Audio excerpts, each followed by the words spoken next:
नमस्कार एमपी, अब तक आप देख रहे हैं और आपके साथ मैं हूं पुनीत। चलिए खबरों की करेंगे शुरुआत और सबसे पहले बड़ी खबर की करेंगे बात। भारत और न्यूजीलैंड का मैच चल रहा है, इंदौर में यह मैच चल रहा है होलकर स्टेडियम में, और यहां पर सुरक्षा में एक बड़ी चूक की घटना सामने आई है, क्योंकि सुरक्षा घेरा जो बनाया जाता है खिलाड़ियों की सुरक्षा के लिए, उसको तोड़कर एक फैन जो है वो मैदान में जा घुसा। भारतीय खिलाड़ियों से मिलने का यह प्रयास कर रहा था। हालांकि सुरक्षा कर्मियों ने पिच के पास से युवक को पकड़ लिया। सुरक्षा कर्मियों ने युवक को पुलिस के सुपुर्द कर दिया है, लेकिन अपने आप में ये बड़ी चूक यहां पर सामने आई। और ऐसी ही घटना रायपुर में भी घटी थी, और एक बार फिर से यहां पर भी इंदौर के होलकर स्टेडियम में भी ये घटना सामने आई। बड़ा दिलचस्प मैच इस वक्त चल रहा है दोनों टीमों के बीच। भारतीय टीम ने बहुत शानदार टारगेट जो है वो न्यूजीलैंड के सामने रखा है, और मैच अभी भी जारी है। लेकिन इस बीच ये जो घटना हुई है ये एक बड़ी चूक के तौर पर देखी जा रही है, क्योंकि यहाँ पर भी एक फैन जो है वो मैदान में दाखिल हो गया। हालांकि बाद में सुरक्षाकर्मियों का घेरा तोड़कर भाग निकला था ये, और बाद में जो सुरक्षाकर्मी हैं वो दौड़े गए और उसको फिर पिच के पहले ही उसको पकड़ लिया गया। ये प्रशंसक बताया जाता है, लेकिन इस प्रकार की घटनाएं जो हैं सुरक्षा व्यवस्था पर सवाल जरूर खड़े कर देती हैं। और अपडेट मैच का आपको बता देते हैं, 118 रनों पर 2 विकेट न्यूजीलैंड के गिर चुके हैं और अभी भी ये खेल जारी है। हालांकि न्यूजीलैंड ने शुरुआत में खेल अच्छा दिखाया और अच्छी बल्लेबाजी की, लेकिन विकेट लगातार गिर रहे हैं। बढ़ते हैं आगे। एमपी में बिजली कर्मचारियों की बात कर लेते हैं, जिन्होंने राज्यव्यापी आंदोलन छेड़ रखा है। प्रदेश भर के 70,000 से ज्यादा संविदा और आउटसोर्स कर्मचारी आज से हड़ताल पर चले गए, और इस हड़ताल को नियमित कर्मचारी और अधिकारियों ने भी अपना समर्थन यानी सपोर्ट कर दिया है। शाम 4 बजे के बाद नियमित कर्मचारी भी काम नहीं करने वाले। हड़ताल पर गए कर्मचारियों का कहना है कि उनकी मांगों पर 15 दिन पहले अधिकारियों ने सीएम से मुलाकात का आश्वासन दिया था, लेकिन अब तक कोई कदम नहीं उठाया गया।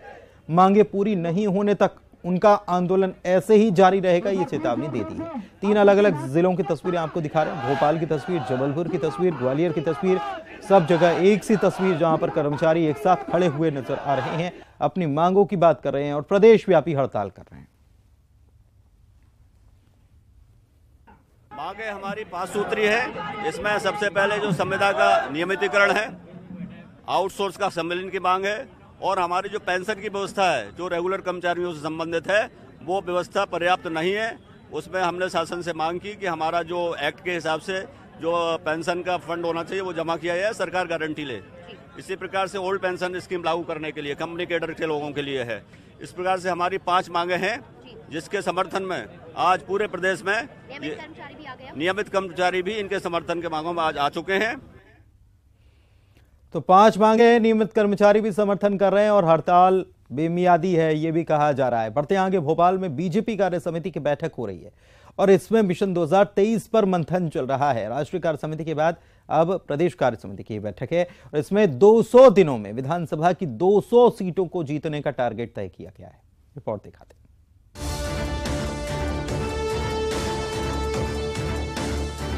एमपी में इसी साल विधानसभा चुनाव होने हैं और बीजेपी चुनावी तैयारी में पूरी ताकत से जुट गई है।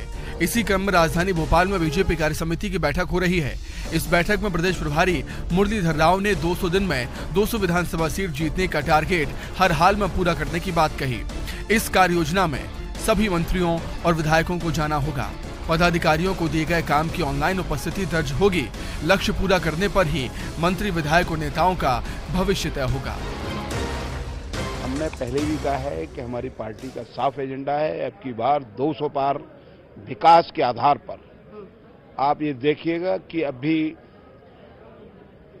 जो सरकार की योजनाएं हैं, विभिन्न योजनाएं, मुख्यमंत्री ये का जो शिविर लगाए थे उसमें 83 लाख उपभोक्ताओं को सीधे विभिन्न योजनाओं के अंतर्गत लाभ दिया गया है। तो हम निश्चित रूप से काम विकास के आधार पर, लोगों के जो पार्टी के प्रति आकर्षण, उसके आधार पर हम 200 पार करेंगे। बीजेपी के प्रदेश कार्य समिति की बैठक में बूथ विस्तार और सशक्तिकरण पर मंथन किया गया। हर बूथ को मजबूत करने और बीजेपी का वोट प्रतिशत 51% करने का लक्ष्य तय किया गया है। वहीं पार्टी युवा मतदाताओं को पार्टी से जोड़ेगी। आगे के आने वाले समय में हम बूथ को और मजबूत करने के लिए, बूथ को सशक्त करने के लिए काम करने वाले हैं। बूथ विस्तार की योजना, अब ये बूथ सशक्तिकरण अभियान हमने लिया था, और अब नए बूथ विस्तार की योजना के तहत हम नीचे जाने वाले हैं। बहुत सारे 22 प्रकार के कार्य बूथ में हमको करने हैं। हमारी बूथ की बैठकों का एक क्रम तय हुआ है।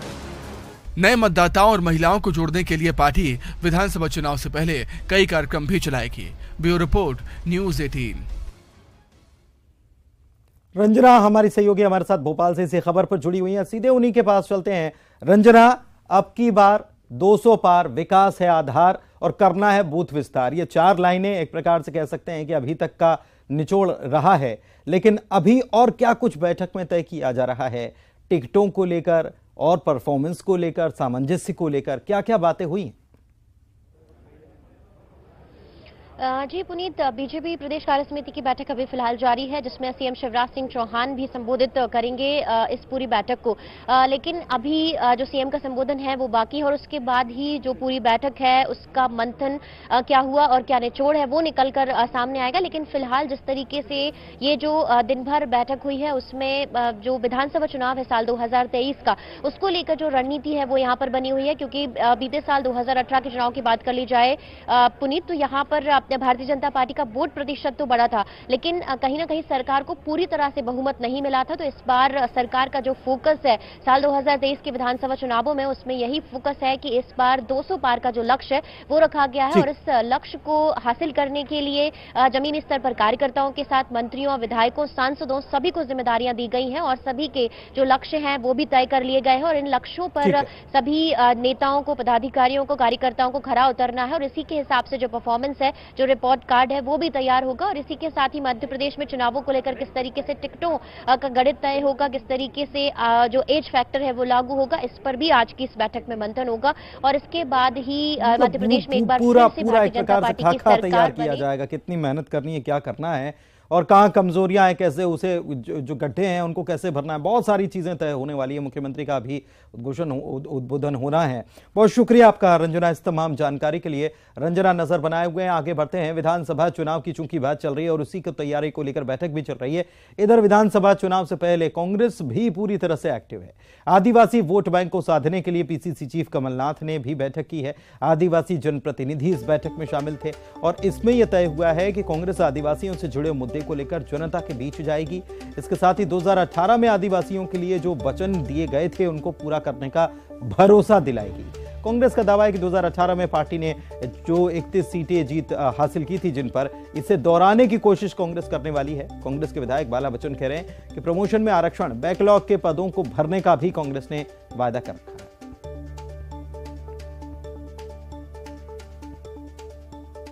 हमारे प्रदेश के माननीय अध्यक्ष कमलनाथ जी ने पूरे प्रदेश के आदिवासी नेताओं, कार्यकर्ताओं को आज बुलाया है ताकि हमें समाज के मामले में क्या करना चाहिए। और भारतीय जनता पार्टी आदिवासियों की उपेक्षा कर रही है और उनके हक जो मिलना चाहिए मिल नहीं रहा है। इसलिए आज कमलनाथ जी 1 to 1 करके सबसे बात करेंगे और अपने अपने क्षेत्र में अपने जितनी सरकारी योजना चल रही है वो गरीबों तक पहुंच रही उस योजनाओं के बारे में जानकारी अधिकारियों को भी बताएं कि भाई आदिवासियों के हित में काम करें।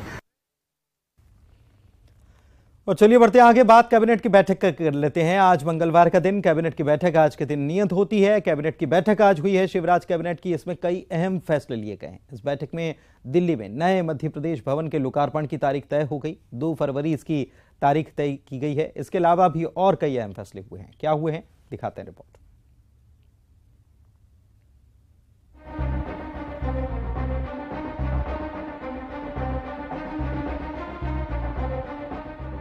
आज शिवराज कैबिनेट की अहम बैठक हुई। इस कैबिनेट की बैठक में कई अहम प्रस्तावों को मंजूरी भी दी गई। इसमें ट्रैफिक नियमों को अब और सख्त करने पर भी मुहर लगा दी गई है। अब मध्य प्रदेश में बगैर हेलमेट के बाइक चलाने पर 300 रुपए का जुर्माना देना होगा। मॉडिफाई गाड़ी चलाने वाले अब 1 लाख रुपए का फाइन भरेंगे। वहीं 2 फरवरी को दिल्ली में नए मध्य प्रदेश भवन का लोकार्पण किया जाना है। नगरीय निकायों में अधोसंरचना निर्माण की शुरुआत भी की जाएगी। कि जो नगरीय निकाय हमारे हैं उनमें अधोसंरचना निर्माण योजना की स्वीकृति के लिए एक योजना प्रारंभ की है। इस योजना की अवधि 2 वर्ष 22-23 रहेगी। योजना के अंतर्गत कुल व्यय 800 करोड़ रुपए होगा, ये नगरीय निकायों के लिए है, और 22-23 के लिए 200 करोड़ रुपए के बजट का प्रावधान उपलब्ध है। अतः शेष 600 करोड़ का प्रावधान भी करने का प्रस्तावित आज मध्य प्रदेश की कैबिनेट के द्वारा किया गया है। नर्मदापुरम में लगभग 150 करोड़ रुपए के 4 लेन मार्ग को कैबिनेट ने मंजूरी दे दी है। सिवनी में 108 करोड़ रुपए की सड़कों की मंजूरी मिली है। प्राइमरी संविदा शिक्षक को प्रयोगशाला सहायक के रूप में नियुक्ति दिए जाने को भी मंजूरी मिली है। इसके साथ ही अनुकंपा नियुक्ति में आ रही अड़चनों को भी अब दूर किया जाएगा।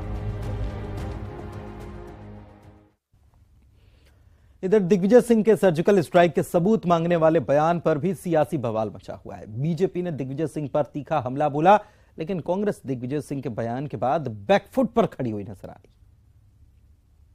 सर्जिकल स्ट्राइक की बात करते हैं कि हमने इतने लोग मार गिराए, लेकिन प्रमाण कुछ नहीं।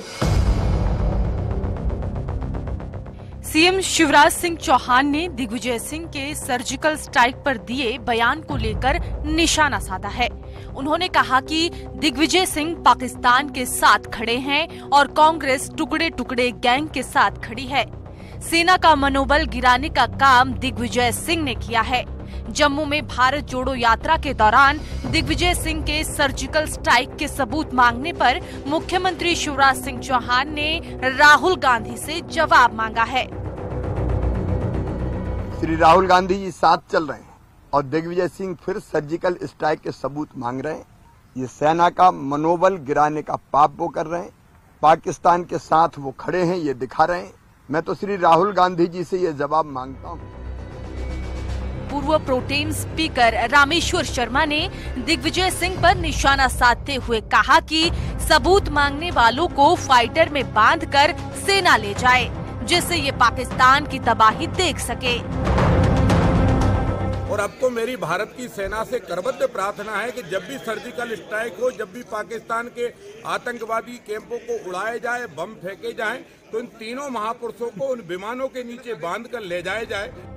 वहीं इस मुद्दे पर कांग्रेस ने दिग्विजय सिंह से पल्ला झाड़ लिया है। पीसीसी चीफ कमलनाथ ने कहा कि इस मुद्दे पर कांग्रेस पार्टी का स्टैंड क्लियर है। जयराम रमेश ने पहले ही पार्टी के स्टैंड के बारे में बता दिया है। वो हमारे पार्टी का इसमें आ गया, क्लैरिफिकेशन आ गया कि ये उनकी व्यक्तिगत राय है, वो अपने रमेश ने दी है। जम्मू में भारत जोड़ो यात्रा के दौरान पूर्व सीएम दिग्विजय सिंह ने एक बार फिर सर्जिकल स्ट्राइक का सबूत मांगकर बीजेपी को कांग्रेस को घेरने का एक और मौका दे दिया है।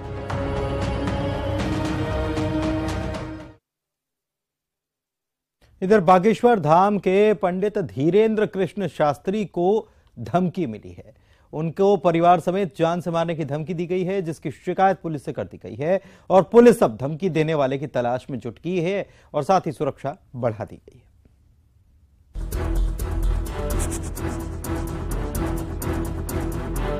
छतरपुर में बागेश्वर धाम के पंडित धीरेन्द्र कृष्ण शास्त्री को जान से मारने की धमकी मिली है। धमकी अमर सिंह नाम के व्यक्ति ने उनके चचेरे भाई को फोन पर दी, जिसके बाद इसकी शिकायत पुलिस से की गई। पुलिस ने मामला दर्ज कर आरोपी की तलाश शुरू कर दी है।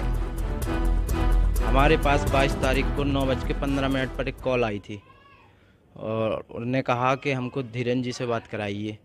हमने कहा कौन धीरेन्द्र जी से बात कराएं?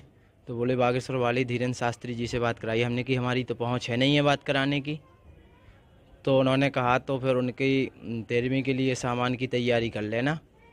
हमने कहा क्यों कर लेंगे, आप कौन बोल रहे? बोले अमर सिंह नाम से बोल रहे हैं। वहीं इस मामले पर एसपी का कहना है कि ऐसी आशंका है कि धमकी देने वाले ने किसी और नाम से फोन किया है।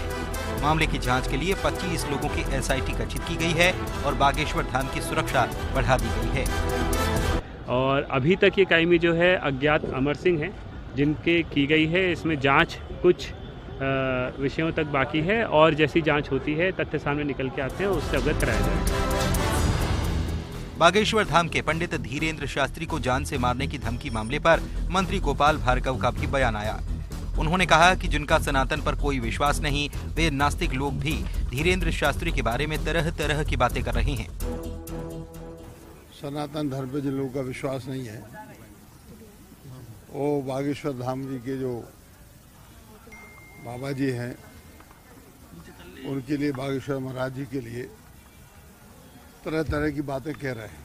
हमसे लगा हुआ जिला है छतरपुर सागर से, वही उनका हनुमान जी का एक सिद्ध स्थान है, जहाँ पर वह जितने भी हनुमान जी ने उनको बुद्धि, ज्ञान, विवेक, या फिर इसको कहें कि अंतरात्मा की बात समझने की शक्ति दी है, उसी के आधार पर वह बता। वहीं जान से मारने की धमकी के बाद भारी सुरक्षा के बीच धीरेन्द्र कृष्ण शास्त्री को छतरपुर लाया गया। वहीं पुलिस पूरे मामले की जांच में जुट गई है। और इधर बाबा की ही बात कर लेते हैं तो चमत्कार के दावों के बीच विवादों में घिरे बागेश्वर धाम सरकार यानी कि धीरेन्द्र शास्त्री ने बड़ा बयान दे दिया। पाकिस्तान की तंगहाली पर भी धीरेन्द्र शास्त्री बोल रहे हैं और कह रहे हैं कि जो देश अपनी ऊर्जा दूसरों को बर्बाद करने में लगाते हैं वो स्वभाववश नष्ट हो जाते हैं। पाकिस्तान को भारत में विलय कर लेना चाहिए, उसके पास अब यही रास्ता है। वहीं जान से मारने की धमकी पर बागेश्वर धाम की सरकार ये कह रहे हैं, धीरेन्द्र कृष्ण शास्त्री कह रहे हैं कि वो धमकियों से डरने वाले नहीं हैं।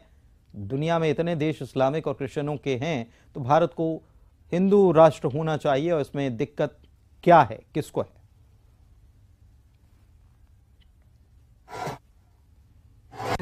जो देश अपनी ऊर्जा दूसरों को नष्ट करने में लगाता है वो स्वभाववश नष्ट हो जाता है और पाकिस्तान को बहुत जल्दी भारत में विलय हो जाना चाहिए, यही रास्ता उसके पास है। इस भारत में जब जब भी सनातन की बात आई है तो लोगों ने बोला है इससे डरना नहीं है और हमें अपने इष्ट बागेश्वर हनुमान जी पर भरोसा है। साधु संत के तुम रखवारे, असुर निकंदन राम दुलारे। हम हनुमान चालीसा के उपासक, अपने इष्ट हनुमान जी के उपासक है। हमें अपने इष्ट पर हनुमान चालीसा पूर्ण दृढ़ता से भरोसा है। हम एक आध्यात्मिक गुरु हैं, तो हमारा उद्देश्य यह है कि अगर हम सब सनातनी साथ हो तो भारत हिंदू राष्ट्र हो। इसमें बुराई क्या है? इतने इस्लामिक देश हैं, क्रिश्चियनी देश हैं, तो क्या एक हिंदुओं के लिए एक हिंदू राष्ट्र नहीं होना चाहिए?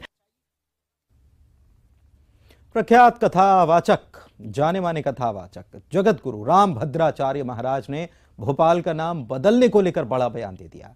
उन्होंने कहा जब फैजाबाद का नाम बदलकर अयोध्या हो सकता है, इलाहाबाद का नाम बदलकर प्रयागराज हो सकता है, तो भोपाल का नाम भोजपाल क्यों नहीं हो सकता। रामभद्राचार्य जी ने कहा कि पहले यह शहर भोजपाल ही था जिसे आक्रांताओं ने बदल दिया। आगे उन्होंने दो टूक ये भी कहा कि जिसे पूरा कश्मीर चाहिए और राष्ट्र की अखंडता चाहिए, सिर्फ वो ही कथा में आए। जिसको राष्ट्र की अखंडता चाहिए, जिसको पूरा कश्मीर चाहिए, वो मेरी कथा में अवश्य आए। और जिसको अखंडता नहीं चाहिए वो मेरी कथा में बिल्कुल ना आए, मुझे आवश्यकता नहीं।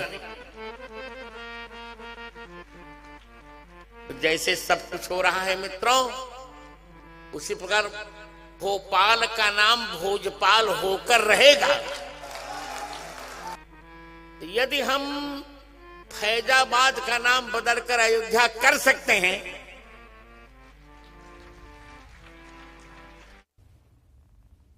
चलिए बढ़ते आगे। देवास में आबकारी विभाग ने बड़ी कार्रवाई को अंजाम दिया और जब्त की गई अवैध शराब पर रोड रोलर चला दिया।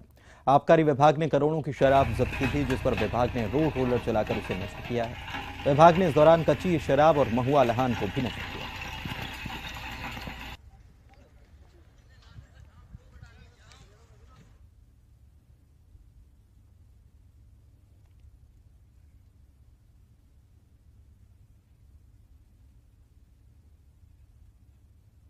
और आइए अब देखते हैं 25 सेकंड में खबरें।